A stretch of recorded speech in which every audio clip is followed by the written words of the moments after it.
The Universal Academy's pristine corridors gleamed under bioluminescent panels as Ana Martinez adjusted her backpack and stepped through the entrance airlock.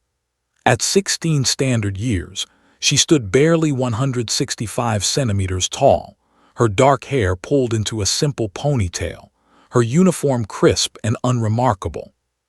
Around her, dozens of alien students moved through their daily routines, crystalline Velhari that chimed softly with each movement, the graceful six-limbed Keithrani, and the gaseous Phorians contained within their environmental suits. No one gave the human girl a second glance. That was exactly how Ana preferred it. Louis Chen watched from the observation deck above, his tablet displaying her biosignatures. Elevated heart rate, 102 beats per minute in the station's 0.8 G environment, adrenaline levels spiking. The 17-year-old human liaison officer had seen these readings before, during his own first week aboard the station 3 months ago. He tapped his communicator. "Control, this is Chen. The new Terran student has arrived, monitoring her integration as per Protocol 7. Acknowledged, Chen. Remember, minimal intervention unless absolutely necessary." Louis grimaced. Protocol 7 was the Galactic Council's delicate way of saying, "Let's see if this Deathworlder can behave herself." Ana found her assigned seat in Xenobiology 101, sliding into the ergonomic chair designed for Keithrani anatomy. It didn't quite fit her bipedal frame, but she'd learned to adapt. Around her, students settled in, their conversations creating a symphony of clicks, whistles, and translated speech through universal implants. Professor Yathkar, a distinguished Velhari whose crystalline structure reflected the soft blue lighting, began the lecture. "Today, we discuss threat assessment and survival strategies across various planetary classifications. Let us begin with Class 7 worlds, minimal predation, stable climates, abundant resources." A holographic display materialized, showing a pastoral world of gentle rolling hills and docile herbivores. "Such worlds," Yathkar continued, "produce species with minimal defensive adaptations. Cooperation and resource sharing form the foundation of civilization on Class 7 worlds. Approximately 73% of Galactic Council species originate from such environments." Ana's hand moved unconsciously to her temple, where a small scar marked a childhood accident. On Earth, they called it getting lucky. She'd fallen from a tree at age 8 and fractured her skull. 2 weeks later, she was climbing again. The Velhari student beside her would have shattered into irreparable fragments from the same fall. Now, Yathkar's tone shifted, carrying what the translation matrix interpreted as unease. "We briefly discuss Class 12 worlds, Deathworlds as they are colloquially known." The hologram changed. A planet materialized, its continents racked with volcanic chains, its oceans churning with hypercanes, its landmasses dotted with megafauna that dwarfed the display's scale markers. "Class 12 worlds are extreme," Yathkar said carefully.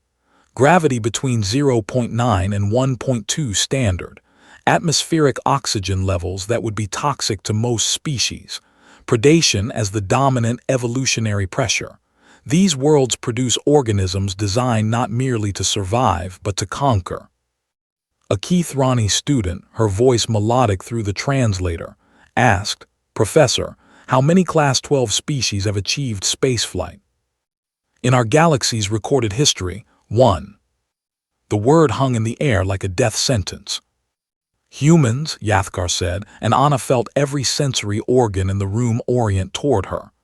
"Terra is the only Class 12 world to have produced a sapient, spacefaring civilization. This makes humanity unique and concerning." Ana kept her expression neutral, her breathing steady. She'd been briefed on this during the 3-month journey from Earth. Don't react. Don't give them a reason to fear you. You're an ambassador as much as a student. Louis watched the biometric data stream across his screen. Ana's heart rate had actually decreased to 87 BPM. Remarkable. Either she had exceptional control or the attention didn't bother her. He suspected the former. Humans from Earth didn't evolve to be bothered by being watched. They evolved to be the ones doing the watching. The lecture continued, detailing the adaptations that Class 12 worlds fostered. Redundant organ systems, rapid healing, high pain tolerance, persistent hunting strategies, and what Yathkar clinically described as alarming resistance to environmental extremes. During the break, Anna headed to the cafeteria. The meal selection proved challenging. Most of the food was designed for species with entirely different biochemistry. She found a protein synthesis station and programmed it for human-compatible nutrients. The result looked like gray paste but would sustain her. A Forian student drifted nearby, its gaseous form swirling within its containment suit. "You are the human," it said, its voice a modulated hiss. "Ana Martinez from the Sol system." "That's right," Anna said, keeping her voice friendly. "And you are?" "Velsheth. I study xenopsychology. Your species fascinates me. Tell me," the Forian's form shifted colors within its suit, "is it true that humans evolved from persistence predators? That your ancestors would simply follow prey for days until the target died from exhaustion?" Anna took a breath. "That's one theory about our evolution, yes. Our endurance capabilities are unusual compared to most Earth fauna." "Fascinating and horrifying," Velsheth said without apparent malice. "You are built to outlast your prey, to never stop coming, to survive," Anna interrupted gently.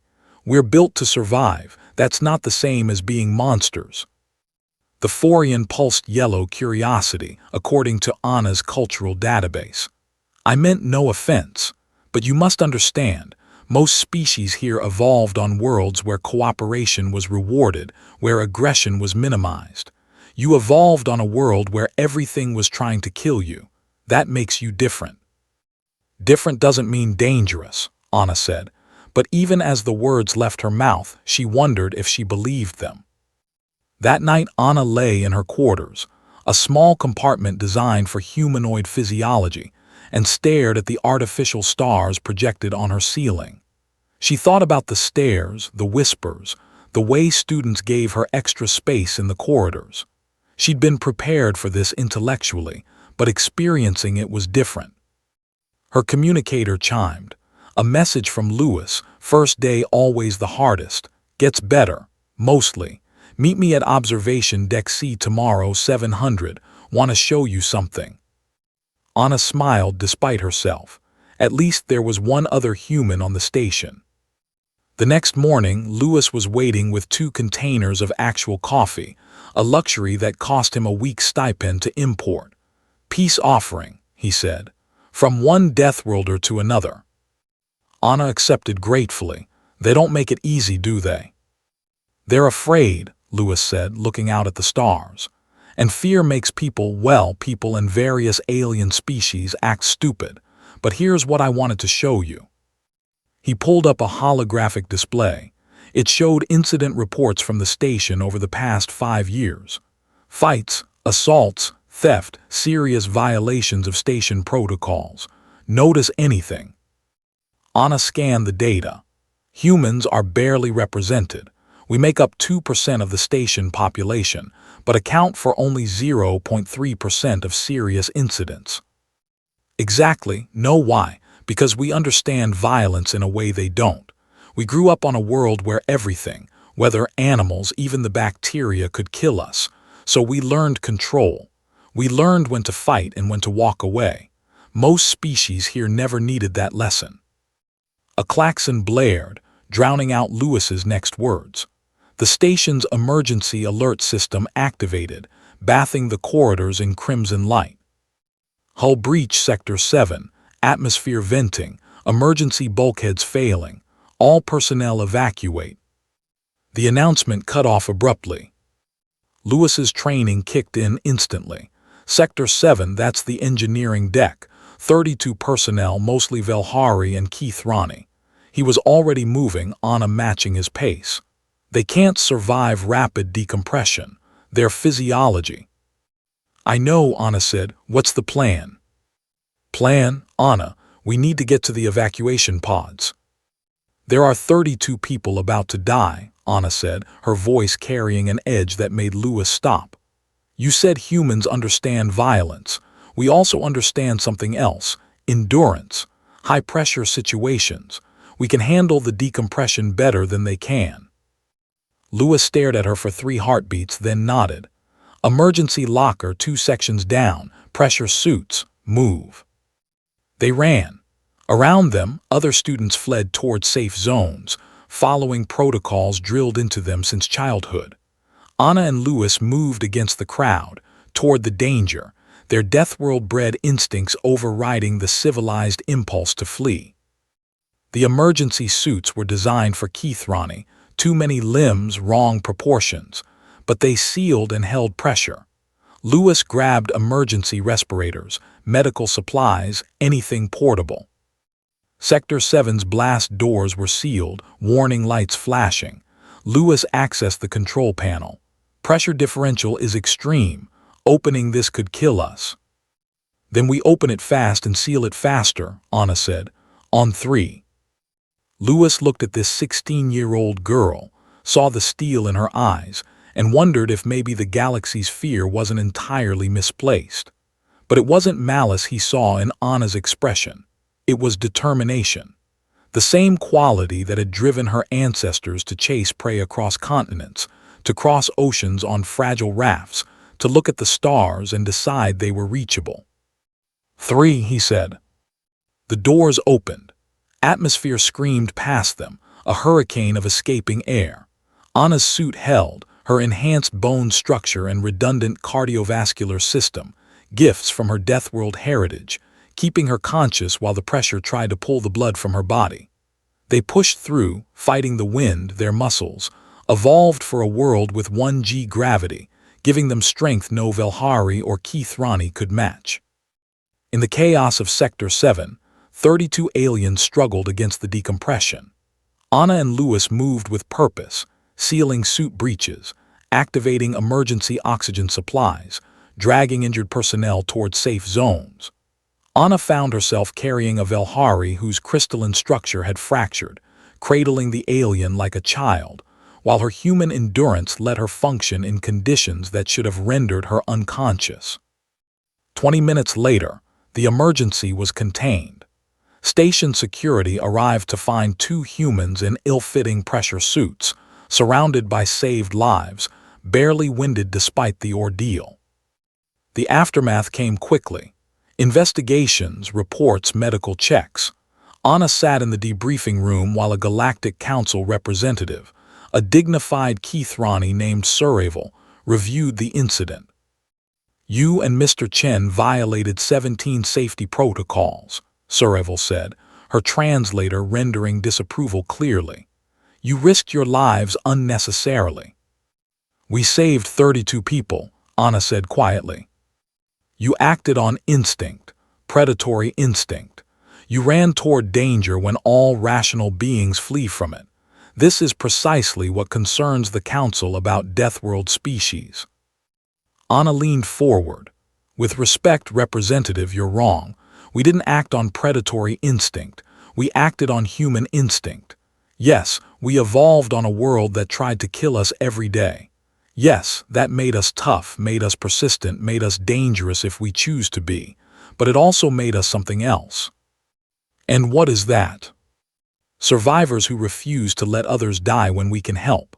Every harsh winter our ancestors endured, they survived by working together, by risking themselves for the group. Every predator they faced taught them that running wasn't always the answer. Sometimes you stand and fight, not for yourself, but for those who can't. We're not monsters, Representative. We're the species that looked at a Class 12 Deathworld and said, we're going to make this place home. Not by becoming the biggest predator, but by becoming the most stubborn, most adaptable, most unwilling to give up species on the planet.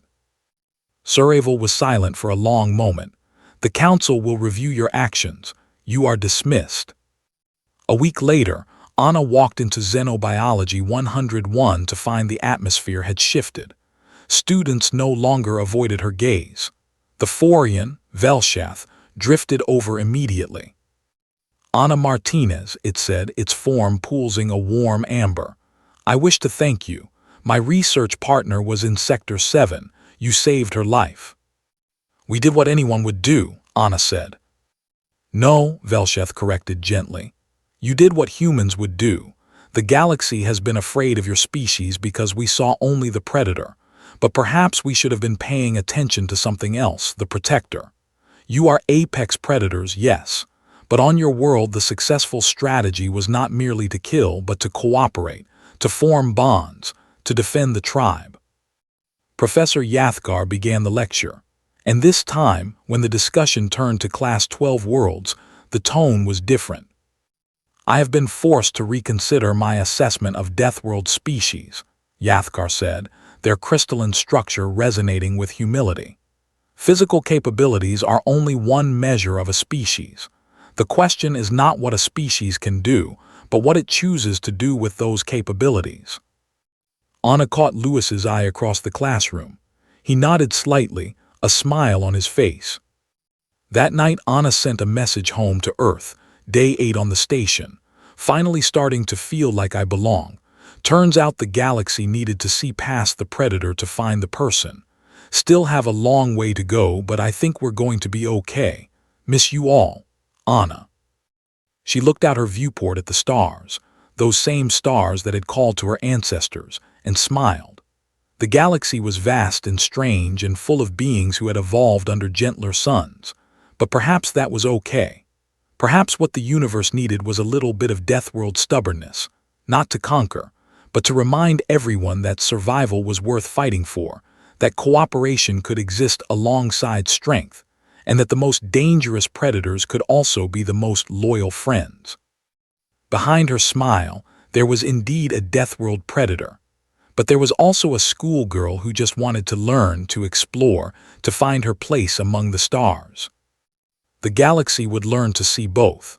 And that, Anna thought, was how humanity would truly join the cosmic community, not by hiding what they were, but by showing what they could choose to be.